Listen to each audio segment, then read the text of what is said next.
We were listening to Antonio Neri, who will be succeeding Meg Whitman there. You also, as I understand it, spoke with Meg herself, just got off the phone with her. First of all, what did she have to say?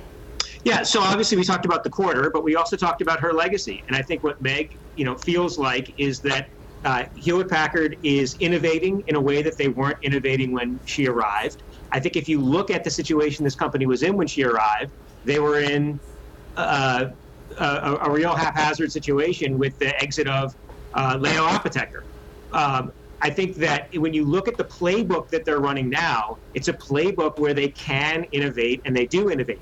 The problem is they still participate in a lot of relatively low margin segments. But I got to tell you, this company was irrelevant, heading toward irrelevance 3-4 years ago.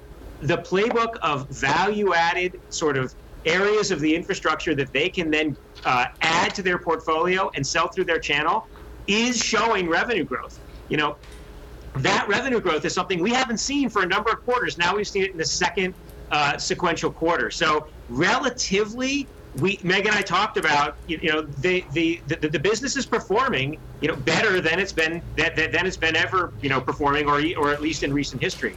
I think separate from that, you have to look at, how, is the job done? And I think that's the open question. So tell us, who is Antonio Neri and what kind of leadership is he expected to bring to the company? Yeah, I've had the pleasure of knowing Antonio for a long, long time, over 10 years. He is an HPer. He is an HPer pre-Compaq merger. I met him when he was running the customer support organization within the Personal Systems Group. He is the every HPer in the sense that he knows everyone. He's had so many jobs. He's climbed the corporate ladder, and he is extremely well regarded in the company. Meg made a comment to me when I spoke to her earlier, which was that when she joined, 60% of the top managers weren't from Hewlett Packard. Now that number is completely reversed, and here we have the CEO having climbed the corporate ladder.